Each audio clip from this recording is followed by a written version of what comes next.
Welcome to the channel English with Nayan. Today, friends, we'll be studying about how to develop English fluency. You see, there are many queries there from the subscribers, from the viewers, that you conveyed about the pronunciation, the spoken English, but you have not suggested any tips, any advice for how to increase fluency. So, dear viewers, today in this video, we will tell you some tips how to increase your English fluency. Now, first and foremost is that you should not be conscious while you are speaking English about any grammar, any committing any grammatical mistakes. You should not be diffident, in the sense less confidence when you are speaking. You should not realize that the person in front knows better English than you. So first and foremost is that you should not be conscious yourself about your grammatical mistake. Second tip is you should not be conscious of the audience. You should not feel them better than you. So when you are speaking the topic, you should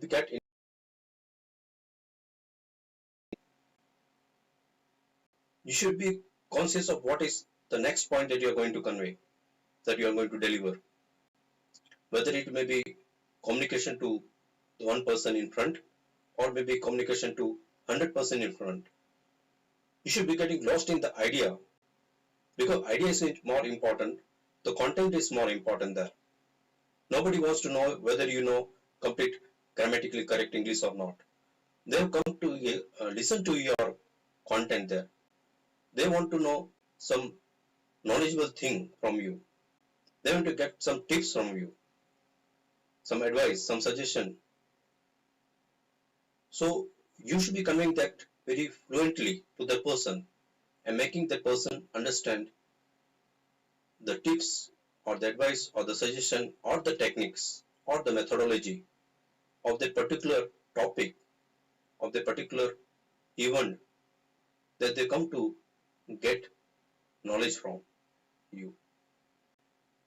So when you convey that thing point wise with example, substantiating with examples, substantiating with some of your life anecdotes, they will get lost in that thing. Maybe a short story, your own life example, or a short story, or some quotation.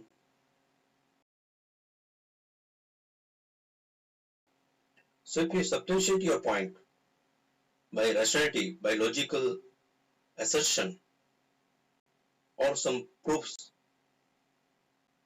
some facts, some statistical data, then the person is satisfied.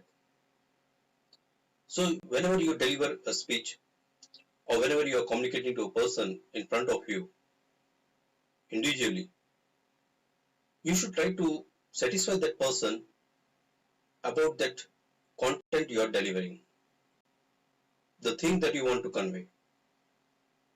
It's your opinion about something. Don't tell just your opinion. Try to prove your opinion by giving some examples, by giving some facts, some statistical data, so that the other person may endorse at the end of the day that what you are saying is correct, and you go be satisfied. The process is not a game. Whenever you are communicating something, when you get lost in that content and you want to satisfy the person to prove what you want to say is correct, and that person is satisfied, yes, that you are right, that means you have got a fluency there. Because when you are conveying or communicating something with a flow there, with point wise, one after another, with facts, with data, with some story, a short story, ultimately, that person will believe that what you said is correct. And you will go impressed by your language also. That is a secondary process. It's a byproduct. So when you get this concept clear, that whenever you're communicating to a person, get lost in that idea. Get lost in that concept what you want to convey, and you will automatically have fluency. Words will not be a barrier. Language will not be a barrier. Your vocabulary will not be a barrier. Some person I have found that they are searching for words. Words will automatically flow from your mouth when you're lost in that idea.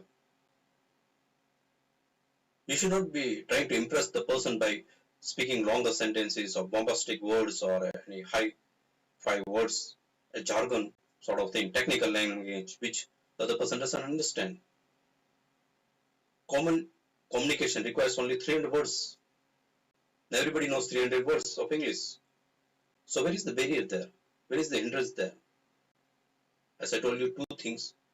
Don't be conscious of yourself, your own mistakes that you're going to commit, or don't be conscious of the audience, the person in front, that he is knowing better English than you, he is trying to find fault with your English, or he will know your incorrect English. He has not come to find your fault. He has not come to find your mistakes and prove that you don't know English well or you make mistakes while speaking English. He has come there to get idea from you. He has come there to get some knowledge from you. So why don't you convey that thing?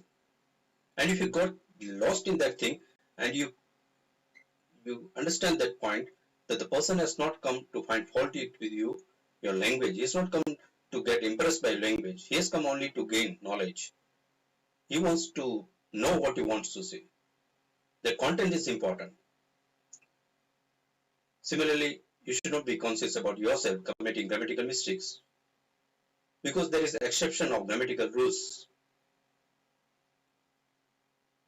So if you think that something is grammatical right, the other person may think it wrong. Ultimately, you come to know that maybe whatever you said is right only because there was some exception. There was an idiomatic language beyond the grammatical rules. So the audience may also realize that maybe he's right. It may be a phrase. It may be a latest term. So it's not necessary that the person in front will find mistakes with your language, with your grammatical rules, with your pattern of English, with your accent, with your pronunciation. He simply wants to know what he wants to say. So if you get this in your mind and if you convey that I want to give something to the audience, I want to convey something to my friend in front of me. When you get lost in that aim, that is your goal, that you want to convey something, you want to express something and bombard that your view to the person, substantiating your points, then you will have fluency. There will be no barrier as such. It will flow like water, one point leading to another, and your mind grasps the next point and it turns to the person in front. Because when you speak simple English, as I told you, it requires hardly 300 words.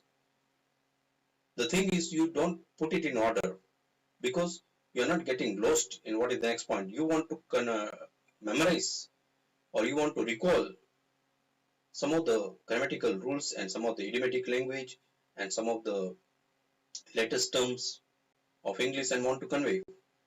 Then you are getting lost in your point. You're getting conscious of your language only. And the other person and then doesn't know what you conveyed. So you'll be failure. So this is the thing, that don't be conscious of your fluency. Just conscious of your idea, conscious of your concept, conscious of your content that you want to convey. And expression will come up freely. So hope you understood that how to develop fluency in English is getting lost in the idea, not getting lost in your language, conscious about yourself committing mistake or conscious of the other person finding mistake in your English language. If you do that, you will never become a fluent speaker. Now hope you got what I want to convey, and let's see now how many people are chatting and what they want to convey. So as I told you in one of my former videos that there will be chat session at the end of the speech, motivational speech, in my live session. There will be a chat session that is a question answer session. So in between, if you are chatting, I will not able to concentrate or give you answers. So at the end of my speech, you will find a question answer session where you can chat live and ask your queries. So let me see if anybody has any query, any doubt about my session delivered now. I would like to give him a reply, him or her a reply.